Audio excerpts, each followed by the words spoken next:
Bird. This is Sentinel. We have confirmation. Authorization, Shadow Protocol. Proceed to ignition. You are cleared for Operation Eclipse. Iran trusted its air defenses, fortified bunkers, and secretive nuclear sites to keep them safe. But unseen in the skies, a new American weapon waited, the SR-72 Darkstar.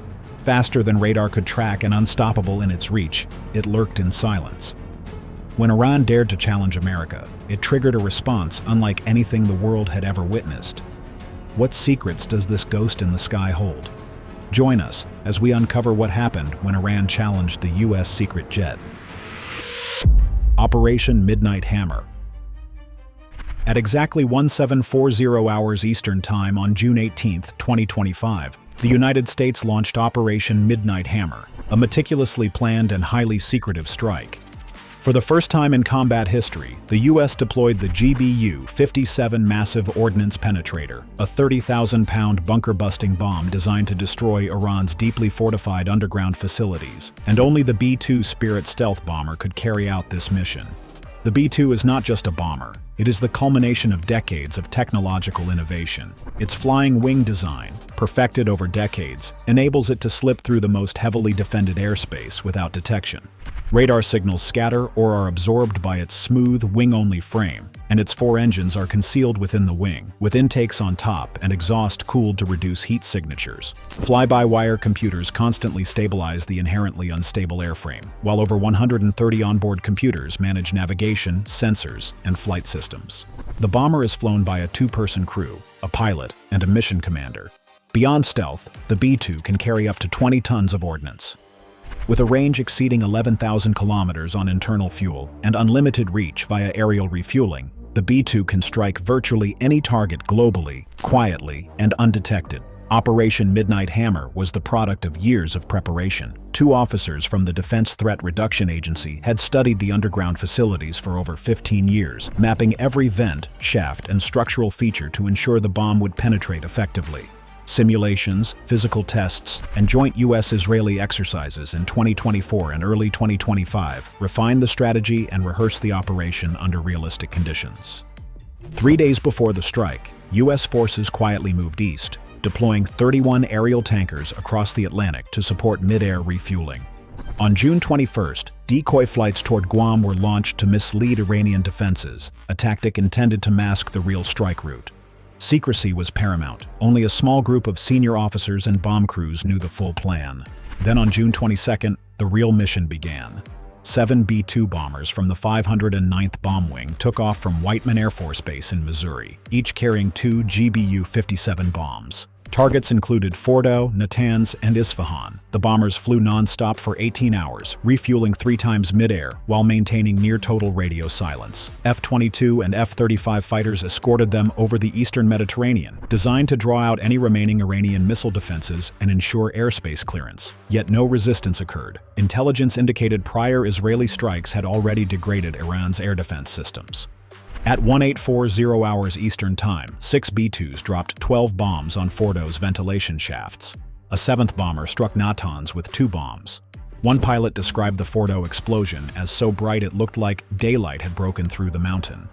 Simultaneously, from the sea, a U.S. submarine, likely the USS Georgia, launched 30 Tomahawk missiles at Natanz and Isfahan, complementing the aerial assault. Post-strike imagery revealed 2 primary clusters of bomb impacts at Fordo, the ground coated in gray-blue ash. The facility was not obliterated, but the damage was extensive, rendering it temporarily inoperable. Leaked U.S. intelligence indicated the strike had set Iran's nuclear program back by several months, while officials noted that full recovery could take years. Iranian authorities themselves acknowledged that key nuclear facilities had suffered serious damage, a conclusion confirmed by the International Atomic Energy Agency. Iran's advanced defensive preparations proved useless. Its investment in ultra-high-performance concrete and layered functionally graded composites, materials capable of withstanding immense pressure, was simply overmatched by the focused power of the MOP. Its Russian-made S-300 and S-400 air defense systems never even saw the B-2s coming. In a matter of minutes, decades of fortification and billions of dollars were reduced to rubble without a single U.S. casualty. The entire operation lasted less than 30 minutes, with 3 heavily fortified nuclear sites struck, 0 U.S. casualties, and no confirmed Iranian counterattack. The B-2 bombers remained airborne for nearly 37 hours, executing multiple mid-air refuelings and precise navigation to ensure mission success. In total, approximately 125 aircraft supported the strike, including reconnaissance, surveillance, and refueling platforms, with 52 tankers dedicated solely to aerial refueling. Among those aircraft, reports and speculation surfaced, suggesting that the U.S. may have quietly deployed an additional, highly classified weapon, one designed as a fail-safe in case the primary strike encountered unexpected obstacles. America's dark secret.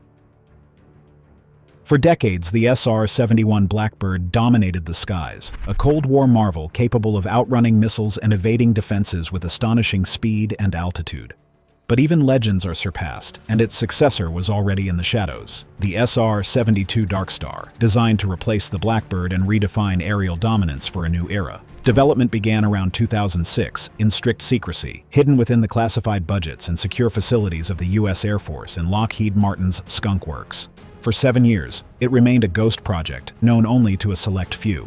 The secret finally broke in 2013 when Lockheed Martin revealed a single digital rendering of the aircraft. The announcement was seismic, so much so that Aviation Week's website crashed from overwhelming traffic. Suddenly, the world glimpsed a machine that seemed more like the future than the present. The SR-72's design was radical, signaling a major leap in capability. Its smooth curves, seamless air intakes, and unconventional shape projected lethal elegance and raw power. Skunk Works, the same team behind the U-2, F-117 Nighthawk, and SR-71, was ushering in a new era of flight. What began as an improved successor soon expanded into something greater, not merely a reconnaissance platform, but a hypersonic strike weapon. Early in the program, Skunk Works surprised observers with unusual openness. Executives such as Advanced Systems VP Al Romig and Hypersonic Program Manager Brad Leland participated in interviews, revealing details about one of the U.S. Air Force's most secret projects. This break from secrecy hinted at a strategic message, summed up in one phrase: speed is the new stealth. This mantra was a result of a crucial shift. Emerging radar systems threatened to detect stealth aircraft at greater distances, diminishing the advantage of platforms like the F-35. The solution was extreme velocity. Flying at Mach 6 and beyond, the SR-72 could penetrate radar undetected, strike, and exit before any response could arrive. Brad Leland explained the vision clearly. Hypersonic aircraft coupled with hypersonic missiles could penetrate denied airspace and strike nearly any location across a continent in less than an hour. Speed is the next aviation advancement to counter emerging threats over the next several decades. The technology would be a game changer in theater, similar to how stealth technology is changing the battlespace today. The Darkstar would be more than a spy plane. It would be a rapid strike platform capable of hitting high-value targets worldwide, without forward basing, mid-air refueling, or significant risk of interception.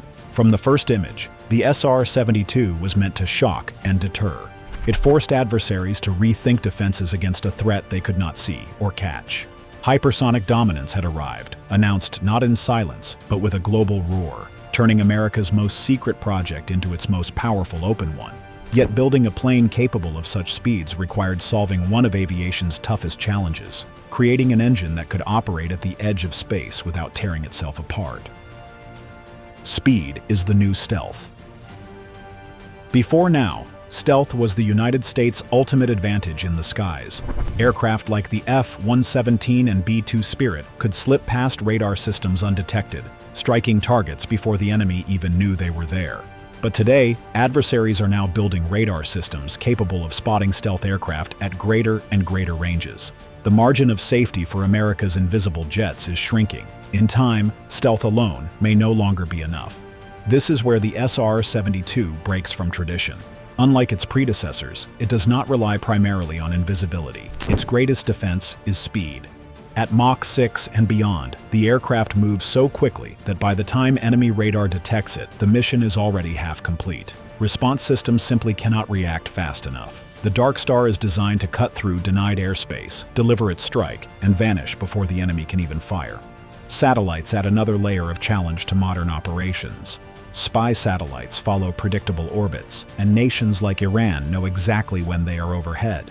They conceal assets during those windows, only revealing them when the satellites pass. Traditional aircraft rely on weeks of preparation and forward deployment to be effective, a process that leaks information and allows the enemy to prepare. The world saw this during the recent exchange of strikes between Israel and Iran. Both sides spent weeks moving aircraft, refuelers, and missile platforms into position. Plans became obvious, and secrecy disappeared. The SR-72 eliminates that weakness. It does not need to be stationed near a target. It can launch from the continental United States, reach its objective in under an hour, and strike before the enemy has time to move or hide. Unlike a B-52 or B-2, it does not need forward airfields or vulnerable bases within missile range. Its ability to operate from home territory makes it both safer and more unpredictable. Of course, achieving Mach 6 flight comes at a heavy price. The technology is so advanced and costly that exact program figures remain buried under classified budgets. Estimates suggest the original cost was around $1 billion, with more than $335 million in overruns reported by 2022. The expense reflects the scale of the engineering challenge. Conventional jet engines struggle beyond Mach 3, the speed limit of the SR-71 Blackbird. Beyond that threshold, shock waves form inside the engine's compressor, disrupting airflow, reducing efficiency, and threatening to tear the engine apart. The Blackbird solved this with a moving nose cone and bypassed ducts, essentially creating a hybrid turbojet-ramjet system. But that trick collapses past Mach 3.2. Ramjets, in turn, only work well between Mach 3 and Mach 5. Above that range, they cannot generate enough thrust at low speeds to cover the entire flight envelope from takeoff to landing. The Air Force demanded a self-powered aircraft, not one dependent on booster rockets or secondary engines. The solution was a turbine-based combined cycle, or TBCC engine. This design combines two propulsion systems in one. A turbine carries the SR-72 to Mach 3, then the airflow is diverted to a ramjet for higher speeds. Even this, however, only delivers the aircraft into the lower hypersonic range of Mach 5. To push toward Mach 6, engineers turned to the holy grail of propulsion, the scramjet. Unlike a ramjet, which slows incoming air before combustion, a scramjet burns supersonic airflow directly, enabling speeds once thought impossible. In 2004, NASA's experimental X-43 proved the concept by reaching Mach 9.6 using a scramjet, though it required a rocket booster just to get started. For the SR-72, the challenge was to achieve those speeds under its own power, without external boosters. This required advances in high-temperature materials and additive manufacturing, breakthroughs that only recently made such a design feasible. Lockheed Martin has been tight-lipped about whether the Darkstar truly uses a scramjet, but hints from program managers suggest it may be the key to the aircraft's second-stage propulsion. If true, the SR-72 will not just be fast, it will redefine what speed means in warfare. No stealth system, no fortified bunker, and no enemy radar network can outpace a machine that crosses continents in under an hour. To understand just how dangerous the Darkstar can be, we need to look at the arsenal designed to ride on its wings. Hypersonic arsenal of the Darkstar. The SR-72's primary armament is the Hypersonic Air-Breathing Weapon Concept, or HAWC. This missile is a formidable piece of technology that uses advanced scramjet engines to fly at speeds exceeding Mach 5. It operates at a ceiling of 50,000 feet and can strike targets from over 350 miles away. What makes the HAWC particularly devastating is its method of destruction. Due to the complex scramjet technology packed inside its frame, it cannot carry a traditional explosive warhead. Instead, it functions as a kinetic projectile. It relies purely on its immense velocity and substantial body weight to annihilate a target upon impact. The effect is akin to a meteor strike. The sheer force of its speed and mass generates catastrophic energy, making high explosives unnecessary. Lockheed Martin's executives have stated they are working closely with DARPA to get this powerful combination of aircraft and weapon into the hands of warfighters as soon as possible. The strategic value is clear. An aircraft that can travel at hypersonic speeds and then fire hypersonic missiles presents a threat that is nearly impossible to defend against. This capability simplifies the entire chain of engagement. Unlike other systems in development, like the troubled air-launched rapid response weapon, which must boost itself to hypersonic speeds after launch, the SR-72 is already traveling at those incredible velocities. This suggests the Darkstar was likely designed for a different, more advanced weapon. one that is probably already in secret development or even active service. The potential missions for this arsenal are vast. The SR-72 could be tasked with destroying deeply buried bunkers, disabling mobile missile launchers, sinking submarines as they leave port, or eliminating enemy commanders, all within minutes of receiving time-sensitive intelligence. It can do all of this from the comfort of a home base within the United States, requiring no forward deployment and no mid-air refueling. It represents a fundamental shift from delayed retaliation to immediate global response. What chance does Iran stand against this next-generation jet? Why Iran can't stop the Darkstar? Iran's defeat during Operation Midnight Hammer exposed a fundamental vulnerability in its national defense strategy.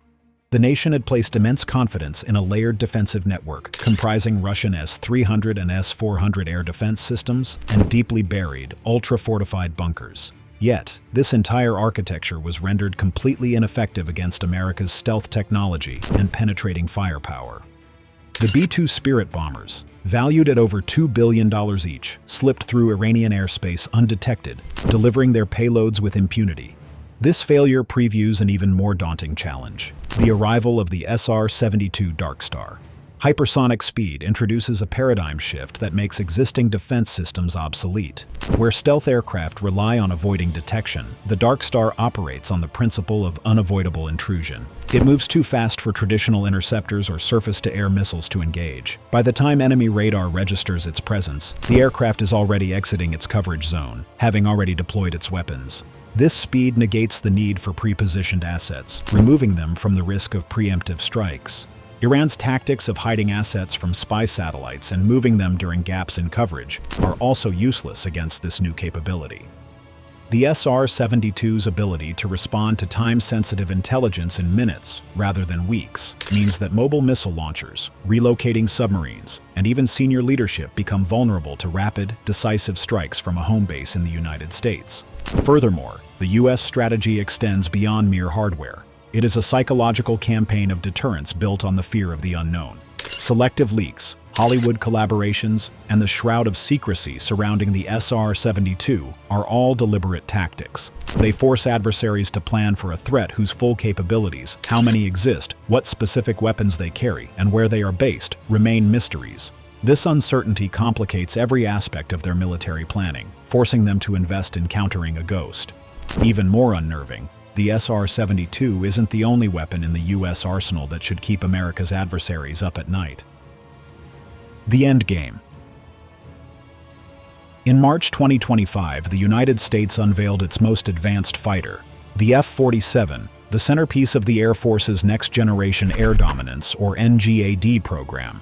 Designed to eventually replace the F-22 Raptor, it embraces a family of systems approach, centered on a fast, long-range, stealthy sensor-shooter aircraft.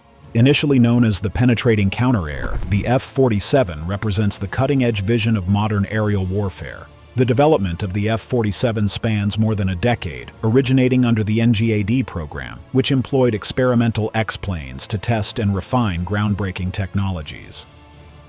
By 2023, the Air Force envisioned a fleet of next-generation fighters operating alongside hundreds of integrated drones, forming a coordinated aerial network capable of asserting dominance over contested skies. This system was intended not only to surpass conventional militaries, but also to provide decisive advantages against heavily armed non-state actors and criminal organizations. The NGAD program faced significant turbulence during its development. The formal contract selection, initially set for 2024, encountered delays due to escalating costs. Each F-47 was projected to cost 3 times as much as an F-35 Lightning II, forcing a temporary pause while the Air Force conducted a comprehensive review. Analysts assessed whether the program could sustain air superiority against rapidly evolving global threats. By early 2025, the conclusion was unmistakable. NGAD represented the only viable path to maintaining dominance in increasingly contested environments. Military leaders emphasized that sixth-generation crewed aircraft would be essential to counter sophisticated adversary fighters emerging worldwide. On March 21, 2025, President Donald Trump officially announced the program would proceed. The primary fighter would bear the designation F-47, and Boeing secured a $20 billion engineering and manufacturing development contract. The naming of the F-47 pays homage to the Air Force's heritage while signaling the ambition of creating the world's first sixth-generation fighter. The announcement revitalized Boeing's military aviation division, placing it at the forefront of America's next-generation air power. Since 2020, the Air Force has been flying X-planes to evaluate and refine the F-47's revolutionary systems. Air Force Chief of Staff General David Alvin confirmed the first full flight is projected for early 2029, coinciding with the closing years of the current administration. In May, General Alvin released a detailed infographic illustrating how far the F-47 and its networked drones surpass the capabilities of current fourth and fifth generation aircraft. One of the most striking revelations concerns the F-47's combat range, estimated at approximately 1,000 nautical miles, a figure unprecedented for a U.S. fighter jet. This extended range is not merely a numerical milestone, it fundamentally transforms the operational scope of America's air power. The capability to traverse such distances enables the fighter to engage adversaries deep within contested airspace, while retaining the option to return safely to base. A range of this magnitude directly addresses one of modern warfare's most complex challenges: anti-access area denial, A2AD zones. These highly fortified regions are designed to deter or prevent enemy aircraft from entering without significant risk. The International Institute for Strategic Studies describes A2AD bubbles as impenetrable zones enforced by overlapping layers of surface-to-air missiles, radar systems, and coastal defenses. Russia's attempts to establish an A2AD bubble over Crimea provide a concrete example. The area is defended by S-400 and S-300 surface-to-air missile systems, reinforced by Bastion P and K-60 coastal missile batteries. Together, these systems aim to deny Ukrainian forces the freedom to operate from both air and sea. Despite these formidable defenses, long-range Ukrainian drones and missiles have repeatedly penetrated the zone, highlighting vulnerabilities even in heavily fortified areas. Manned fighters, however, including Ukraine's F-16s, have not entered Crimean airspace, underscoring the deterrent effect of such defenses. The F-47's range positions it as a decisive counter to such strategies. Pilots can operate hundreds of nautical miles into contested zones without fuel constraints, focusing entirely on precision strikes against targets once considered untouchable. While the projected combat radius marks a major advance over current U.S. fighters, analysts caution it may not be entirely future-proof. As anti-aircraft systems extend their reach and lethality, the F-47's endurance may need to evolve to maintain an edge over next-generation defenses. The range estimate is listed as 1,000+ nautical miles, leaving some ambiguity. This could indicate 1,050 nautical miles, 1,250, or beyond. Until additional data emerges, the true operational reach of the F-47 remains an open question. It is also important to note that the stated range applies to the baseline model. Future design adjustments could extend this figure further. Even at current specifications, the F-47's endurance is extraordinary. Long-range capability alone would be insufficient if the aircraft lacked speed, a second defining feature. The fighter is expected to exceed Mach 2, over twice the speed of sound. While other aircraft, including Russia's Su-27 and America's F-15, can reach similar velocities, they often compromise stealth to achieve high speed. The F-47, however, integrates both elements, allowing it to traverse hostile territory with minimal detection. Speed in the F-47 serves multiple operational purposes. Rapid movement reduces vulnerability to counter-air threats, enables timely support in far-flung theaters, and facilitates precision strikes before enemy systems can respond. The combination of high speed, extended range, and endurance provides pilots with unprecedented flexibility, allowing them to project power efficiently and withdraw safely from heavily defended areas. The dual focus on speed and stealth, unlike the SR-72, shows a shift in design philosophy. Stealth remains a core attribute, enhanced by what the Air Force calls Stealth Plus Plus technology. While the precise specifications remain classified, it is expected to exceed the capabilities of both the F-22's Stealth Plus and the standard stealth systems of the F-35. For context, the F-22 possesses one of the smallest radar cross-sections of any fighter, appearing roughly the size of a marble to enemy sensors. The F-47's enhancements could reduce this signature even further, rendering the aircraft nearly invisible to the most sophisticated radar and infrared detection systems. The integration of speed and advanced stealth allows the F-47 to operate deep within contested zones, exploiting its 1,000 nautical mile-plus range without drawing detection. Early NGAD concepts included canards, small forewings that could compromise radar evasion. Current designs suggest these may have been removed, further improving stealth performance. Additional capabilities, such as embedded electronic warfare systems and counterintelligence measures, remain undisclosed but are expected to complement the jet's operational envelope. The Air Force has placed an initial order for 185 F-47s, mirroring the current F-22 fleet size and signaling a potential eventual replacement. At an estimated per-unit cost 3 times that of an F-35, the total expenditure for this initial fleet reaches $55 billion. Adding the $20 billion earmarked for development brings the overall program cost to roughly $75.5 billion.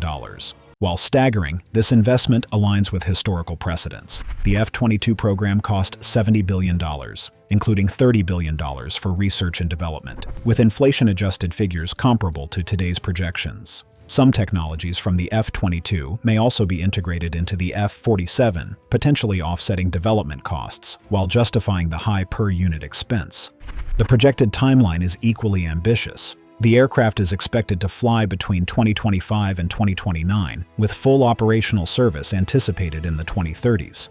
Early flights may coincide with the current administration because of an accelerated development schedule, though public concept images suggest the program remains largely classified.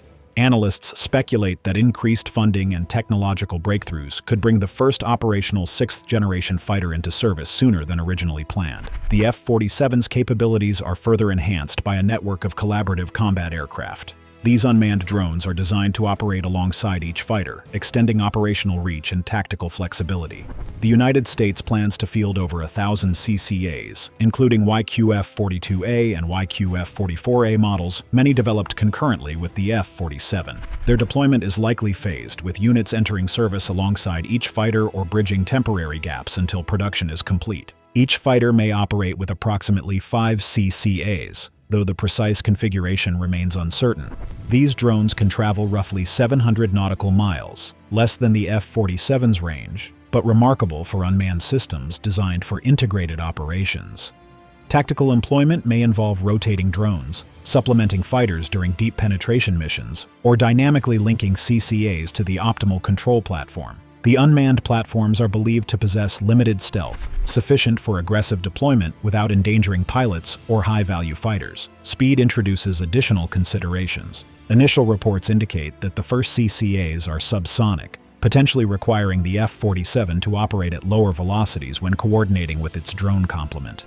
Future enhancements may close this performance gap, increasing drone range and speed to match the manned fighter more closely. Regardless, the combination of the F-47 and CCAs represents an unprecedented integration of manned and unmanned systems, forming a 6th-generation air combat network capable of overwhelming current defense architectures. Fuel efficiency, supercruise capability, and long-duration high-speed performance remain classified, as does the full suite of electronic warfare, counterintelligence, and integrated sensor systems. Even so, the F-47 appears to synthesize the velocity of America's fastest fighters with the stealth of its most advanced platforms. This hybrid approach could redefine the operational paradigm for air dominance, merging speed, endurance, and invisibility into a single, highly versatile platform. The F-47's emergence also reshapes the strategic calculus for potential adversaries. Nations such as China and Russia maintain advanced air defense systems capable of targeting Mach 2 class fighters, yet the combination of the F-47's range, stealth, and speed creates a new layer of unpredictability. The aircraft is designed to penetrate contested airspace, execute precision strikes, and withdraw safely, all while minimizing exposure to detection or engagement. By integrating a substantial fleet of unmanned drones, the program extends the fighter's tactical footprint. Each F-47 becomes the command node of a networked combat system, providing situational awareness, electronic warfare support, and offensive capabilities far beyond a single aircraft. While specifics of drone integration, deployment patterns, and operational coordination remain classified, the concept illustrates a transformative approach to air dominance, emphasizing flexibility, networked firepower, and layered engagement options. Early NGAD prototypes and X-planes have validated many of the F-47's design principles, demonstrating that the program's ambitious performance goals are achievable. Concept images and publicized specifications hint at a fighter faster, stealthier, and longer-ranged than any operational platform in the U.S. inventory. The integration of unmanned drones further extends this capability, creating a force multiplier effect that redefines the potential of manned aircraft. Thanks for watching. See you in our next video.